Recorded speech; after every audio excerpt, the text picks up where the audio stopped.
Hey guys, hello and welcome back to my YouTube channel. So आज मैं करने वाली हूँ वीक 3 का एंटायर रिव्यू। सो स्टार्ट करते हैं with the highlights of the week. So जो फर्स्ट चीज़ हुई वो थी कि चैलेंजिंग अभिषेक कैप्टनसी। फिर उसके बाद एक्चुअली नहीं, अभिषेक के कैप्टनसी के पहले नॉमिनेशंस का एक जो भी टास्क था वो हुआ। फिर उसके बाद अभिषेक की कैप्टनसी चैलेंज करना हो। फिर उसके बाद जिया की कैप्टनसी, उसका जो टॉर्चर टास्क था वो टू कंफर्म हर कैप्टनसी। उसके बाद नॉमिनेशंस जो थे वो फाइनलाइज हुए। फिर उसके बाद जो एक रैंकिंग वाला टास्क हुआ वो टास्क हुआ। एंड देन फाइनली वीकेंड का वार था। सो बेसिकली इस बार कोई भी एलिमिनेशंस नहीं हुए, एवरीवन वाज सेफ।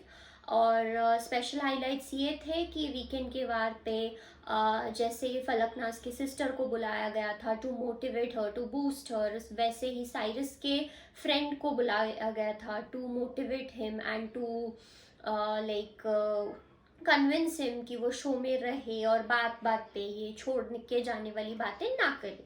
तो ये सब चीज़ें हुई। वैसे वीकेंड का वार कुछ खास नहीं था क्योंकि उसमें कुछ बैशिंग वैशिंग इन्वॉल्व नहीं था।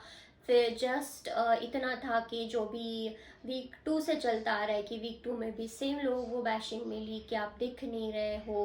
पहले जो लोग ऑडियंस में थे अभी वो लोग आ गए हैं फेंस सिटर पे। तो अभी आगे वाले जो वीक होगा तो उसमें इंटरेस्टिंग ये चीज़ होगी ये देखना कि अभी ये जो फेंस सिटर्स है वो एग्जैक्टली किस साइड पे चले जाते हैं, तो या फिर क्या उनका गेम इवॉल्व होता है।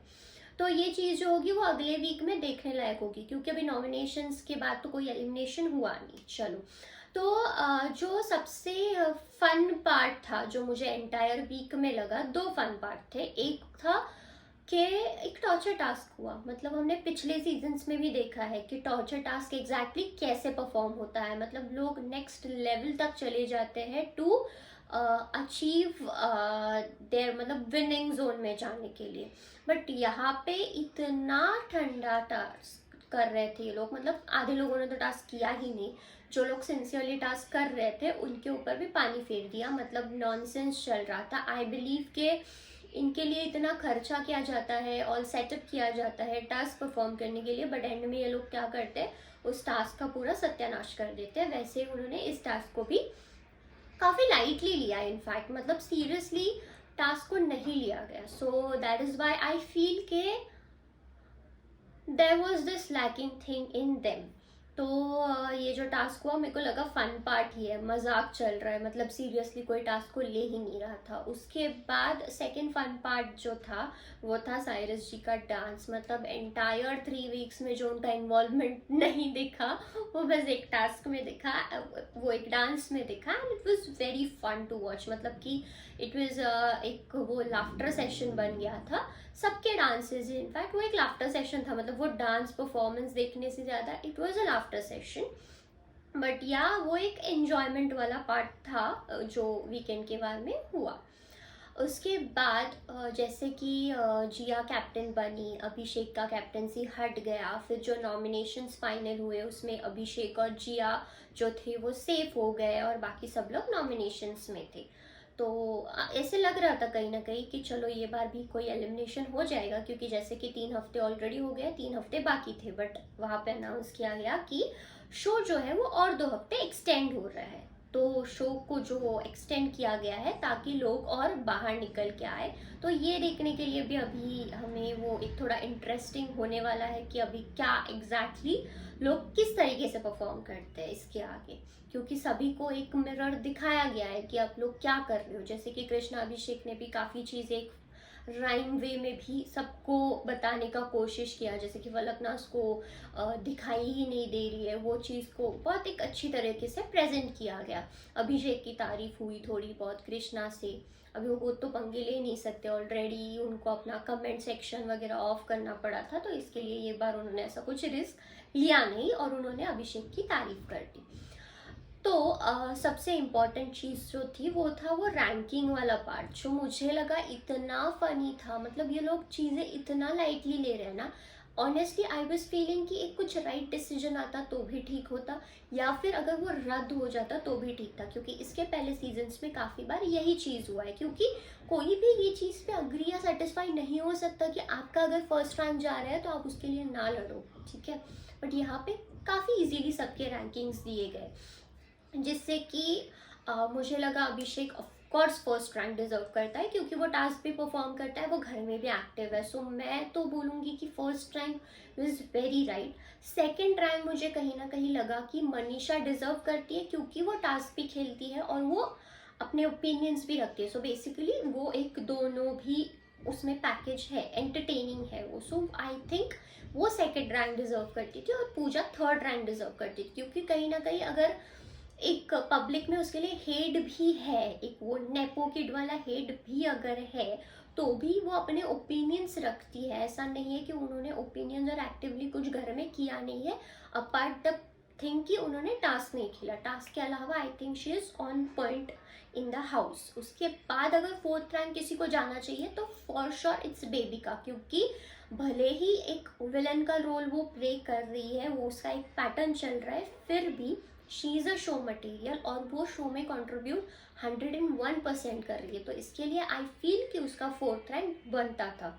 उसके बाद फिफ्थ रैंक से आगे ऑनेस्टली मुझे ऐसा कुछ नहीं है कि किसी को भी दे दो, फिर भी फिफ्थ रैंक आई फील कि जिया डिजर्व करती है, क्योंकि अभी वो थोड़ा ओपन अप होने लग गई है, वो लोगों को अपफ्रंट बोलने लग गई है। टास्क में I feel she was strongly performing. तो या मुझे लगता है कि फिफ्थ रैंक तो जिया डिजर्व करती है। तो मेरे लिए तो मेरे ये टॉप 5 है। उसके आगे Z, Cyrus, Falaknaz, Falaknaz and Avinash का तो मुझे कोई एग्जिस्टेंस ही नहीं दिखता है शो में। I feel they are like ना के बराबर ही है वो लोग। जैड तो फिर भी कुछ ना कुछ कर लेता है, बट अदरवाइज तो बाकी 3 लोग are next to nothing for me. तो उनके रैंकिंग्स भी मैं नहीं बताऊंगी, बट मेरे लिए मेरे टॉप 5 लोग यही है जो मैंने बोले: Abhishek, Manisha, Pooja ji, Bebika and Jiya. Like well performing people, जो शो के लिए रिक्वायर्ड है वो चीज़ ये लोग दे रहे हैं। सबसे जो एक मुझे लगता है ना कि एक बायस चीज़ जो हुई एंड ऑफ द वीकेंड का वार में, वो ये थी कि जो वो धोखा वाला टास्क हुआ। इनफैक्ट जो ये टास्क हुआ जिसमें वो जो स्टेटमेंट्स थे, तो ऐसे काफ़ी सारे स्टेटमेंट्स थे जो कि अभिषेक के बारे में भी बोले गए थे, तो तुम लोग उसको भी दिखा सकते थे and you could have guessed it from him. But in लोगों ने फिर से एक बार सेफली खेला और इन लोगों ने बस उसको टारगेट करना चाहा। मेकर्स ने इस बार टारगेट किया उसको, मतलब वो बात रखी। बट फिर भी अभिषेक इतना स्ट्रांग है ना अपने स्टैंड्स के बारे में, अपने ओपिनियंस के बारे में, कि अगर उसने किसी चीज़ को बोला है ना, उसमें वो हिम्मत, उसमें वो गट्स है कि वो एक्सेप्ट करेगा उस चीज़ को। एंड उसने वो किया। उसने बाद में जिया को सॉरी बोला और उनका वो जो एक फ्रेंडली बॉन्ड है उसमें वो सारी चीज़ें सॉर्ट भी हो गई।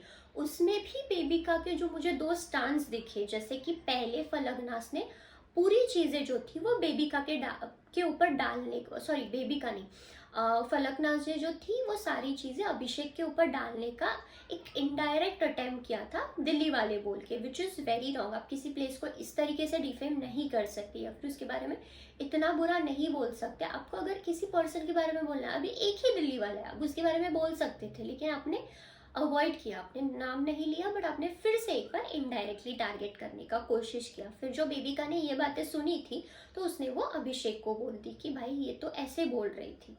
तो अभिषेक ने जाके बाद में वो चीज़ें जिया से क्लियर आउट की, उन्होंने कान पकड़ के सॉरी भी किया। तो मुझे लगता है कि ठीक है, fair enough, he deserve to do that. मतलब एक सॉरी बोला, उसने अपनी चीज़ें क्लियर की, क्योंकि ऑनेस्टली स्पीकिंग एक 24 आवर्स व्यूअर, मतलब ऑफकोर्स ऐसा नहीं बोलूँगी 24 आवर्स कंटिन्यू देख रही हूँ, बट हाँ जितना भी मैंने देखा है लाइव फीड में, उसमें मुझे कहीं पे भी नहीं दिखा कि उसने गाली दी थी, क्योंकि वो नहीं देता है गाली। एक फैमिली फ्रेंडली कंटेंट क्रिएटर आप बोल सकते हो उसको, तो उसने गाली नहीं दी थी बिल्कुल भी। तो इस चीज़ को तो मैं खुद भी अग्री करती हूँ और लोगों को भी ये चीज़ पता है कि उसने गाली नहीं दी है। इनफैक्ट बाहर बैठे हुए लोग उसको डिफेंड कर रहे हैं कि उसने गाली नहीं दी है। सो ये चीज़ का इतना बड़ा मुद्दा नहीं बना and I am really very happy कि उसके जो भी फॉलोअर्स, उसके जो भी फ्रेंड्स हैं, he is very grateful, I mean he should be very grateful कि उसको बहुत एक स्ट्रॉन्ग सपोर्ट है। एंड वो है वैसे एक बोलते हैं ना कि एक स्ट्रॉन्ग प्लेयर है वो, so he will come out with flying colours. So ये था एक एंटायर वीक का रिव्यू। आई होप आपको ये रिव्यू अच्छा लगा हो। तो जो लोग भी इसको नहीं फॉलो कर रहे हैं, जो बिग बॉस को नहीं फॉलो करते, उनको भी मेरे अपडेट्स से एटलीस्ट आइडिया मिल जाए कि शो में क्या चल रहा है।